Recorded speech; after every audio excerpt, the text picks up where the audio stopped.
ко мне немножко даже подходит. Первое стихотворение питерское. Небо чуть выше шпиля Адмиралтейства.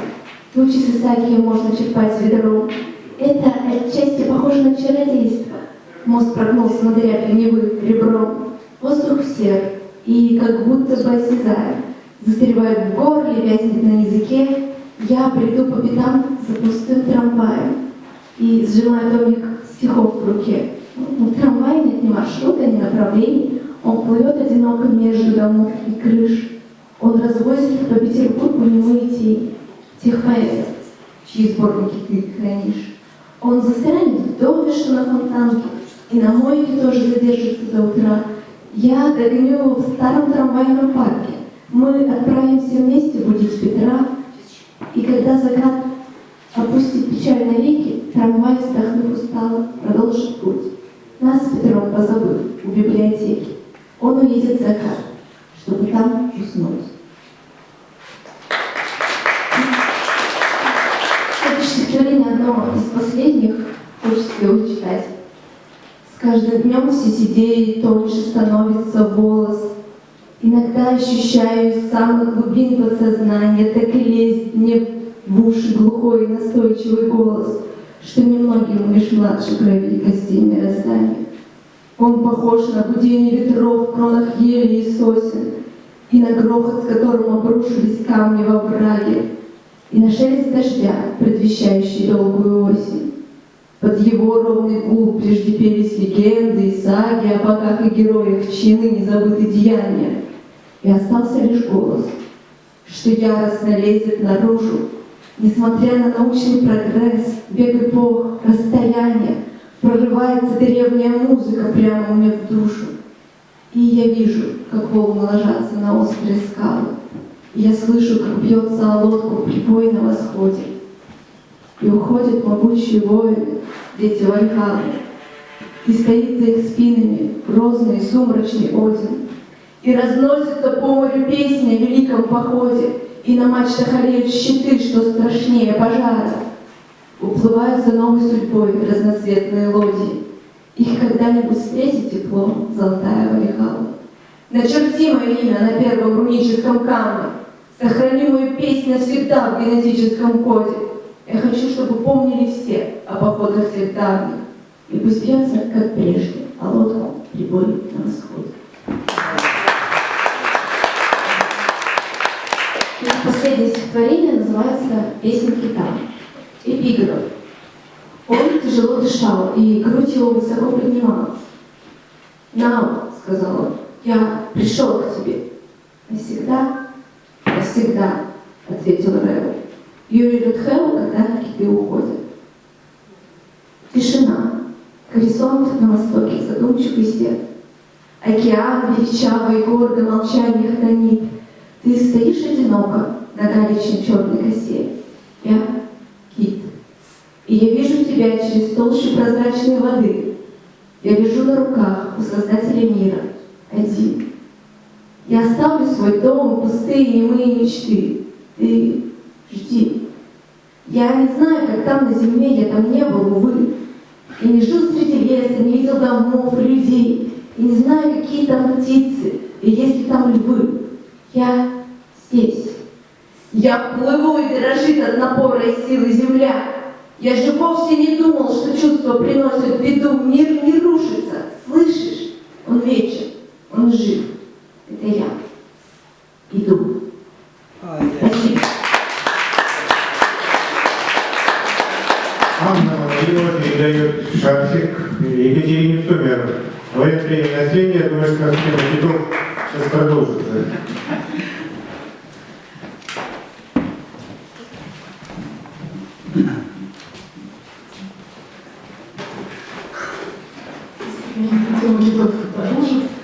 Всем удачи, всех с праздником. Мы с тобой киты, мы плывущие рядом, и ты подставляешь свой бок, если плыть ему становится трудно.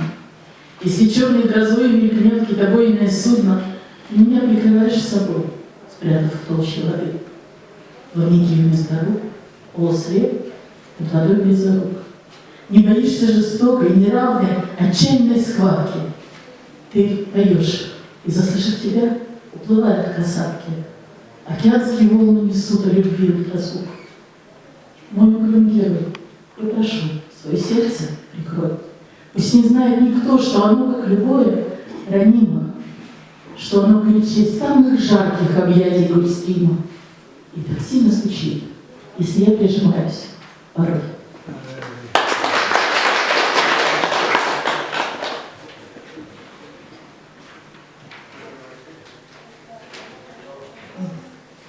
Расстаемся, ты не подсуден. У Львы перерыв на снег. Слишком долг и слишком труден был ее торопливый бег. Гордой поступью и на ход сошла она сквозь дожди и зной. Погрубела любовь. От солнца стала кожа ее сухой, взгляд устало коснулся. Осень. Ветер рвется сквозь щели рек. Оправданий никто не просит. У Львы перерыв на снег.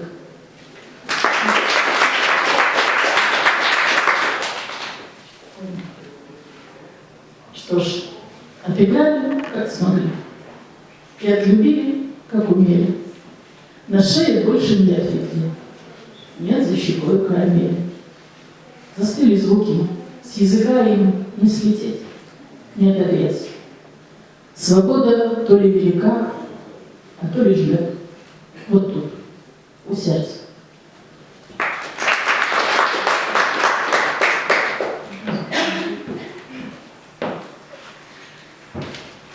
И утро наступит, и будет лучистым, прохладным, наполненным шепотом трав, предвкушением зноя, небритым, лохматым, ворчащим с просонок тобою, роняющим что-то, куда-то спешащим, бесхладным, в планшете листающим чьи-то имейлы и пост, терзающим душу напуганным, любит, не любит.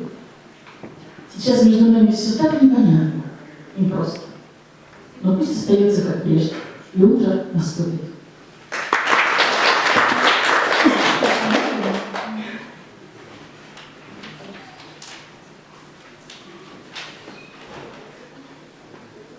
Играл рояль в безжизненном дворе. Слоновые кости прикасались пальцы. Под скрип калитки, желтизну акации. Под вой слепой собаки в конуре играл рояль, выплескивая звук, как кровь из сердца, сгустками, толчками. Он, застывая нотными крючками, цеплялся к листьям тополей вокруг.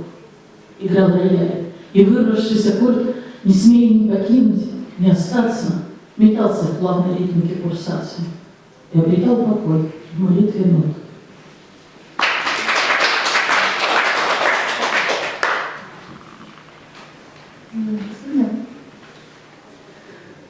Вот и ты, твои губы и лоб, этот взгляд слишком дерзок, неистов, как лавина, сорвавшись на выстрел, накрывает холодная и льдистая неизвестность, жар и озноб. Прядь волос, покидая пучок, улизнула чердачную кошкой. Губы цвета неспелой морожки. Топнув от нетерпения ножкой, я вонзаю в асфальт каблучок. Ожидая, серьезно, бледна, на сиденьях надпись «Навара». Задыхаясь любовным угаром, саксофон надрывается старый. Вот и ты, Барселона, весна.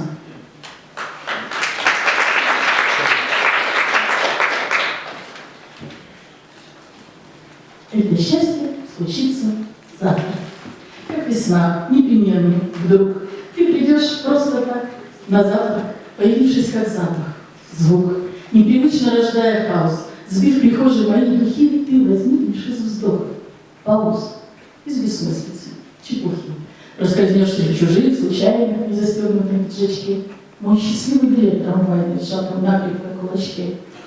Ты проявишься, расступая, как послание на окне, от тепла моего дыхания, от живущей любви во мне.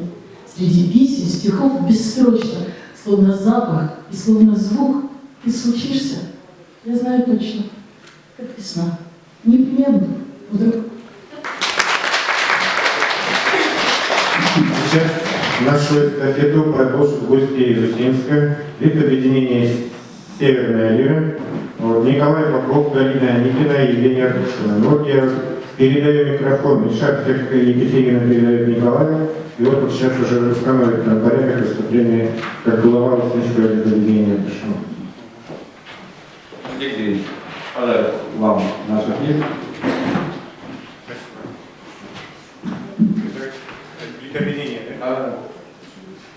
Язык мой, он разный, то плавно певучий, молитвенно ясный, с ручьями созвучный, то грубый и дерзкий грохочет камнями, то трогает сердце простыми стихами. Язык мой, как песня над полем и речкой, летит в поднебесье, зовет меня вечность.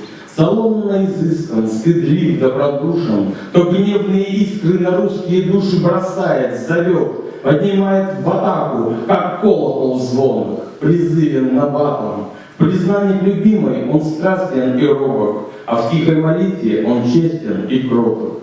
И с песнями ветра язык мой повенчан, строкою поэта поет свою вечность. Уссурийскому району.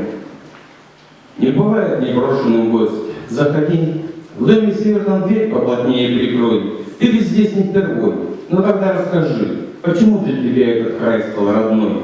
Ты, наверное, увидел в селе Усть-Уса, как сливаются реки в единую ширь, как пещеру водой дополняет Уса. Здесь слияние не рек, здесь слияние души. Или, может, ходил ты в поход кочевой, со стадами оленей по тундре бродил, шилья Божий ты понял устой вековой, правил нарты домой, выбиваясь из сил. Может, кто рассказал, как суровый тот год здесь каюру собрали военный обоз, как олени с бойцами добрались на фронт, и как труден был путь сквозь бургу и мороз. На Божия, в деревне, ты читал про бойцов, имена их впечатаны в камень наверх, имена к нам пришли с бесфамильных листов. И за каждого мужчина герой, человек. А вот с лыжами есть скатерть, ей ровно 100 лет. Она помнит про бабушек рыбный пирог. Она помнит предания старых легенд про опасность тайги, там где чудит ягмор. Знаешь, было понятно, что ты здесь не гость. И в тумане увидел ты свой материк. И ты щуку ловил проржавевшей весной, за грибами ходил, отвлекаясь на крик. Это наша земля. Здесь звучит койми речь. Здесь впервые берут дети в руки хорей. Белосветная